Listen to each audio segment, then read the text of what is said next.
Hello everyone, it's your boy Proph Rye, and today people, I am back with another topic, another creative epic content, my people. You get me? So right now people, we're on the topic of religion today. You get me? Now one encounterment people, one encounterment with a Jehovah's Witness guy, young guy, very young guy people in Cash Converters in Lewisham there. Yeah, triggered off the spiritual realms. Him one by himself triggered off the spiritual realms people. So that left me with flipping 10 topics added onto the thousands that I got already. You get me? So he's made my day kind of rough today. But at the same time, it's learning for people, which is good. Because people need to know, people need to learn, people need to know these things. You get me?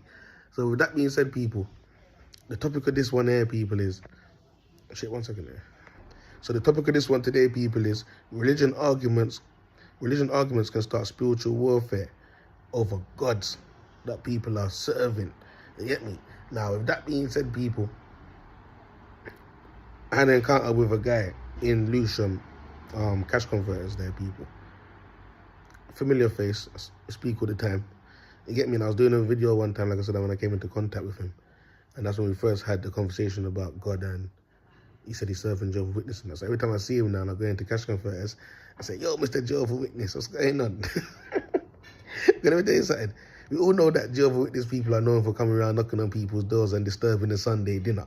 You get me? I'm not telling no lie, people. You get me? So when I see a Jamaican guy and he's a Jehovah's Witness now, it's not really adding up. Because Jamaican people don't like when Jehovah's Witness come around on a Sunday disturbing rice and peas and stewed chicken. You get me? But at the same time, it is people. You get me? So we and him was going back and forth today, people, and I realized he started getting angry. People, he said, oh man, I don't want a religion like that. You get me? Maybe his demons came out. I looked at that and I said, wow. See? False. Jehovah's Witness is definitely not the truth. Look, he's getting so angry, he's getting so heated up in his head, people. He's getting so heated up, he's gone to the back of the shop. And remember, you come to work, you're meant to be happy spirit. You're a Jehovah's Witness. You get me? But you see little things like that, people, of men saying, oh, I want to talk about my religion like that, and so on, and getting angry. To where he don't want to talk to none of the workers them there anymore. His face is so sad. You see, little things like that, people, you have to respect the spiritual warfare fight.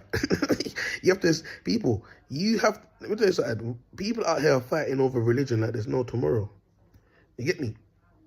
He didn't even ask me what God am I serving. I have to tell him, listen, Alpha and Omega is true living God, you know. You get me? So that's where he went wrong. He didn't ask me what God am I serving. But I asked him what God is he serving. I didn't ask him what religion are you serving, bro. Because I already know that you're serving Jehovah's Witness. You get me? That means you're doing works for Jehovah's Witness. So which God does that come under? That's what I want to know. Now you see, when you start speaking to men like that, now they're starting to think that you're making them feel small. You get me? They're starting to think that you're making them feel some type of way now, because you're trying to make it look like they don't know nothing about their own religion. And you see, when you little things like that, people, a man will just be in the shop, and bare thoughts is going through his mind. His demons, them are angry. He's having a back and forth conversation with his demons about you now, and him and his demons could be plotting to mess you up big time. You get me? So like I said, people, it's so easy to get caught up in a religion argument out here. And then next thing you know, it's nothing but spiritual warfare coming your way. Now you're getting bare spiritual warfare and attacks from Jehovah's Witnesses. So it was so easy to sum up that Jehovah's Witness is not the truth and the way. You get me? He lost the battle. He lost the battle before the battle even started, people. And he made his emotions get to him. You get me? True living God tells his servants not to get angry. Which means if I feel like someone's offending me, people, I'm not going to get angry. God might get angry. God might get angry. God will get angry. But I'm not going to get angry. You get me? God teaches to slow to anger, slow to wrath. But if you mention anything about these people's religion out here, I'm telling you, church, mosque, synagogue, when the day's done, you are being discussed, my friend. You are being discussed. And don't be surprised, because I'm telling you, people like making phone calls. People is the people them in the religion that's causing all the trouble out here. You get me? You disrespect a man's religion, people. When you get home, he's calling this person, telling them. He's calling this person, telling them. They're calling this person, telling them. By the time you know they're calling other people and telling them. It becomes a propaganda. And you see little things like that even starts up religion fights. You get me? So there's a lot of people out here that serving religion, and they don't even know that they're having a spiritual warfare with people that's serving in different religion, bro. But see, true word. True word. Religion people are fighting against religion, bro. Physically and spiritually. They're all trying to hold down each other's religion out there. God ain't telling no one to do anything like that. Why would God tell everyone to hold down their religion? What are we fighting for? What's the hate for? What's the argument for? What's the separation for? Have religion people ever looked in the mirror and say, what's the separation for? What's the separation for? Why are we all serving different religions? Or why are we all on different paths? If we're all meant to be one and living as one. That means love, peace, and unity. Why? They haven't. But the way I see things is program out here. When you're having a religious conversation with someone, you have to be prepared. You have to be prepared to know if you're going to get rushed. You have to be prepared to know if you're going to get banged in your face. You have to be prepared to know if that person is going to start sending their demons to come and attack you now because you made their religion feel small.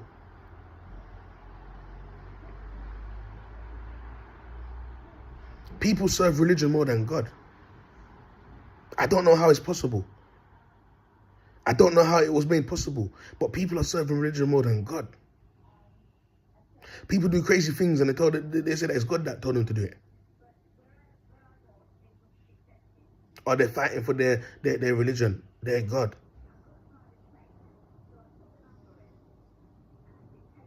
So what's so special about everyone else's God? What's going on? Ain't we all meant to be on the same path and we're saying that we're serving the true God? Which means that which means it goes back to what I'm saying. When you're having a conversation with people these days and they say that they're serving God and they're all of these things, you have to be asking them, what is the name of your God? When we start discussing the name of your God, then we can know where to take it from here. Because I want to know if you're serving my true God. I want to know what false God you're serving. It's good to know these things before you have conversations with people. This even goes for the Ross Clark kids in the classroom. Because a lot of people don't realize that they've been birthed under family God. So the God that they hear their family talking about, and that they say that's in, whether it's in the Quran or the Bible and that, the God that they're serving is a different type of God. It's a God that's on darkness, bro. I keep telling you, like, a lot of people out here are serving their demons and they're telling people that they're serving God. And everything that they're doing is demonic. And it rains out of their face and their eyes, demonic. So you have to be asking people, what's the name of your God? Even before you want to do a business with this person, you have to ask them, what's the name of your God? Because you don't know that you're serving your God and they're serving a different God. And their God is trying to do their best to make your God fall off. You don't see what's going on? People are fighting and thinking that they are a God. And when what they have is telling them that they are God and they've joined a religion, yeah, whatever you say about that person's religion, what's inside of them is going to make them get heated up so much to where they want to fight or they're going to want to try and kill you spiritually because they're saying that you need to get the fuck out of this sea, cuz. The truth is the truth. Be careful when you're having religious conversations with people out there. Because you might not end up waking up the next day. And people, the night goes, natural course of death. But it was that man that he argued with and violated his religion. He's been thinking about it all night, lighting up candles. You get me? He's been up all night lighting up all sort of candles, mixing oil and powder, and I figured that he's going to fix your business because you disrespect his religion, cuz. People, let's stop taking this religion thing serious and start taking God serious. God is not a religion. God is a movement. You get me? It's your boy Proph Rye. Stay blessed. I'm out.